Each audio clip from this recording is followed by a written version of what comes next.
Welcome back to Insight Review as we look back on the defining stories of the past 7 days.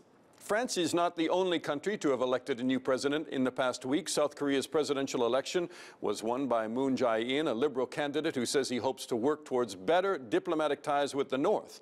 North and South Korea, of course, are still officially at war since the 1953 armistice. Moon's election also follows South Korea's long-running corruption scandal, which led to the impeachment of the former president.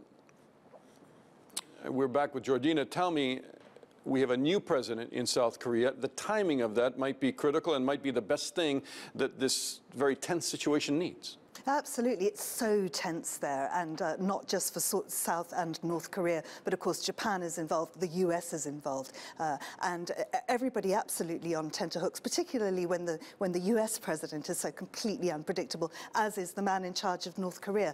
I think what Moon can do is be a calming, a settling influence, and he's said very much that he wants to negotiate. Of course, his parents were from North Korea, and I think that plays into it. He very much wants to see a peaceful solution, although he has said that if there is any aggression from North Korea, he will not hesitate to strike back. I mean, it may be a mistake to make engagement too early, don't you think? I mean, will there be a preemptive strike? That's the big question. By who? North Korea or the Americans? Either. and both are equally terrifying. And of course, that's what Moon is going to try and stop. I think he's got other issues to deal with. The economy, obviously, in Korea, in South Korea, needs attention. But also the US missile shield, the THAAD. Yeah. And that's something, of course, that's really upsetting China. It's upsetting Japan. And obviously, it's upsetting North Korea. But it's something that I think South Korea at the moment feels that it must have. Although it's really interesting to see that it was rushed into place before Moon could take office, in case he actually did put a stop to it. I mean, the former government thought they needed that, but I mean, he has been quite soft on the issue, and there's been some speculation that he may do a 180-degree turn on having the THAAD there. Absolutely. And he's also going to put other things in place, like reintroducing the industrial complex that runs between North and South Korea, or at least so he says at the moment. As you pointed out, he's pretty short on detail right now. But of course, he's had to take office very, very quickly. His predecessor is in jail. Normally, there would be a handover period. He hasn't had that luxury. He's had to jump straight in. So it's no wonder, perhaps, that some of his policies aren't yet set in stone. And I think what some of the key analysis is that not only do we have to think about how he is going to approach North Korea, but he will absolutely, possibly alter American strategy on North Korea because they have to go through him. Absolutely, but what a great negotiator to have, really. Here is a man who seems absolutely reasonable, who of course wants the very best for his country and is hugely respected. I mean, I think he got something like a 70% majority, but people really wanted him in power. Do you think there's some sense of relief on the population of South Korea because they really feel that they've been reeling towards the brink of military confrontation with North Korea, whether it be nuclear or otherwise? Yeah, absolutely. I wouldn't like to be there one bit myself at the moment, even though the voice of reason now seems to be prevailing. It would seem to me a very, very tense and hostile situation.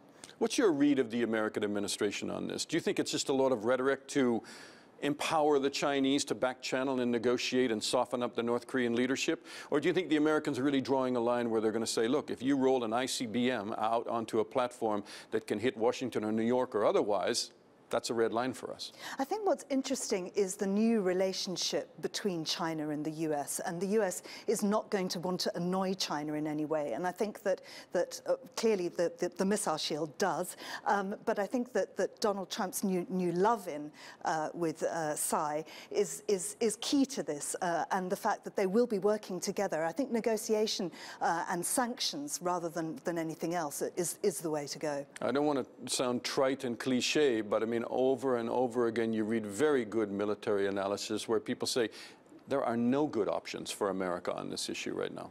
Would America be quite so aggressive about this if they knew that there was a nuclear weapon which could reach America? I don't think so. I think there must be a definite intelligence, which means that at the moment at least, and this probably won't last forever, America's safe from North Korean missiles. All right. Let's move on to another subject. Turkey has criticized the U.S. government's decision to directly arm Kurdish fighters in Syria. Ankara has designated the YPG YPG in Syria as a terrorist organization linked to the PKK in Turkey and northern Iraq. Washington, however, sees the Syrian Democratic Forces, which are co-founded by the YPG, as the only boots on the ground capable of retaking Daesh's de facto capital, Raqqa. Here's TRT World's Soraya Lenny. It's a contentious issue. Who is friend and who is foe?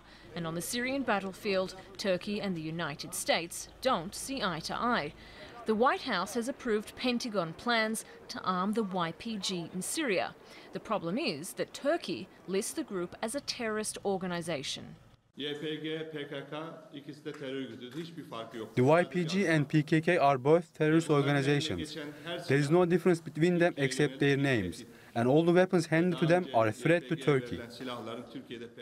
The foreign minister says Turkey has proof. US weapons already supplied to the YPG have landed in PKK hands. And that group has waged war against the Turkish state since 1984. But US generals see the YPG as allies in the upcoming fight to remove Daesh from its so-called stronghold of Raqqa. We will work very closely with Turkey in support of their security on their southern border. It's Europe's southern border, and we'll stay closely connected. We have very open discussions about options, and we will work together and we'll work out any of the concerns. I'm not concerned at all about the NATO alliance and the relations between our nations. It's not always tidy. That's probably an understatement as far as Turkey is concerned, that it's not tidy in terms of arming the YPG to take Raqqa. And Turkey is absolutely fearful that those weapons, while they may be used in the short term on Raqqa, will come back to haunt them and be used by the PKK in Turkey. Absolutely, and I think that the key here is the differing views, of course, that people take between of the YPG and the PKK, because, of course, the PKK designated a terrorist organization, not only by Turkey, but also by Europe and the US. The YPG, however, Turkey thinks a terrorist, the US doesn't agree. The US has, in fact, been supporting the YPG for a long time now. This is the first time, however, that arms have come in, and I think it's hugely significant. I mean, they're worried that, the YPG is after a federal state in northern Syria. They're not calling it a Kurdish homeland, they're calling it a federal state, but Turkey doesn't seem to see much distinction between the two. No, but America has said, don't worry, we have your security concerns at heart. All this is about is taking Raqqa. I wonder who has the stronger negotiating position here, because of course Turkey has said that there will be consequences. The US must not do this. What can Turkey realistically do? You lead me to my next question. How far will President Erdogan go when he visits Washington in saying, no way can you arm the YPG? And what is at stake? The Americans use, for instance, the Incirlik Air Base out of Turkey right now. And that's the main negotiating card, I would say. But if Turkey suspends the use of that airbase, then what it's doing is damaging Turkey's own fight against Daesh, because, of course, a lot of the raids against Daesh take place from that airbase. I think the US probably has a stronger negotiating position here. I wonder why the US doesn't want to go with the Turkish-trained forces that are already on the ground. I think that they're saying that A, they're ill-prepared, and B, they're not actually big enough. Do you think there may be a quid pro quo here, a trade-off where America is allowed to arm the YPG and use them against Raqqa, but then they allow Turkey to take more serious action against some of the PKK and Kurdish forces in Iraq, and that's been talked about? It has been talked about. I think when you get to this position where, don't forget, we're talking about 2 NATO members, it's very, very difficult. Terrific to talk to you. Thank you so much for your insight on all of this. We end with our Insight Bite, a little something that we feel that you should know. The second largest diamond ever to be discovered in Sierra Leone is still on market despite a $7.7 million bid. The price was rejected because it did not meet the reserve price set by the country's government.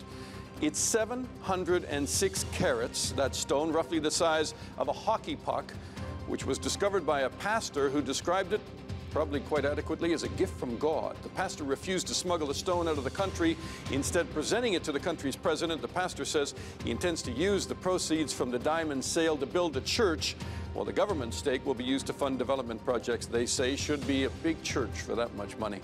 That's all for now. I'm Dana Lewis, and this was Inside.